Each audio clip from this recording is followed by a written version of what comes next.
Conditional formatting can be added to an Excel worksheet to help visually point out information. Conditional formatting adds a format to cells that match a specified criteria. When cells match the criteria, the predefined formatting is applied. When they don't meet the criteria, they remain the same.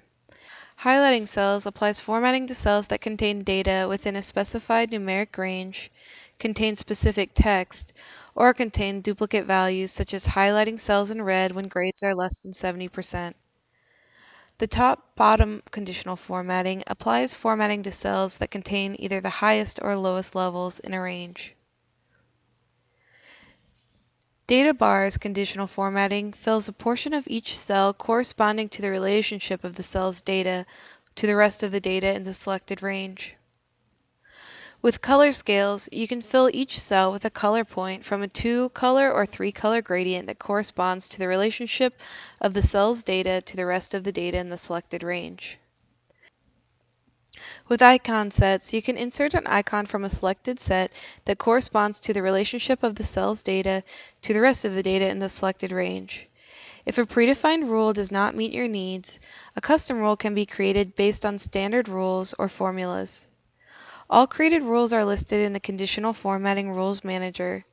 There, you can create, edit, and delete formatting rules, specify the order in which Excel processes formatting rules, and specify whether Excel should process additional rules after the cell meets the conditions of the rule. To quickly apply a conditional formatting rule, select the data range in which you want to apply the format, then click on the Quick Analysis button. Choose between data bars, color scale, icon set, greater than, or the top 10% to apply the rule.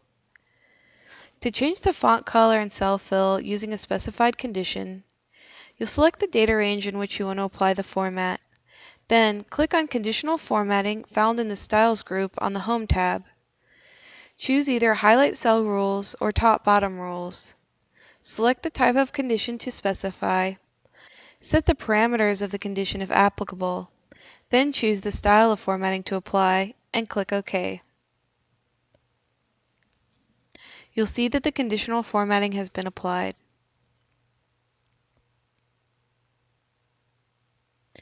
In this example, a Highlight Cell Rules conditional format has been applied to show scores less than 70% as dark red text with a light red fill. To apply formatting based on the relationship of values, select the data range where you'd like to apply the formatting. Then choose either data bars, color scales, or icon sets under the Conditional Formatting drop-down box. Select the preferred formation option. To create a new conditional formatting rule, click New Rule under Conditional Formatting drop-down box. Click the type of the rule under Select Rule Type. Specify the condition under the Edit Rule description. Click Format to define the number, font, border, and fill formatting to apply if conditions are met. Then click OK. To modify an existing conditional format, click Manage Rules under the Conditional Formatting drop-down box. Select a rule to edit and click Edit Rule. Make any changes as necessary and click OK. To remove applied conditional formatting, select the cells where you'd like to remove the formatting. Then click on Clear Rules under the Conditional Formatting drop-down box. There, you can choose to either clear rules from selected cells or clear rules from the entire sheet. Or you can delete the rule by clicking on Manage Rules under the Conditional Formatting drop-down box, selecting the rules, choosing Delete the Rule, and then clicking OK.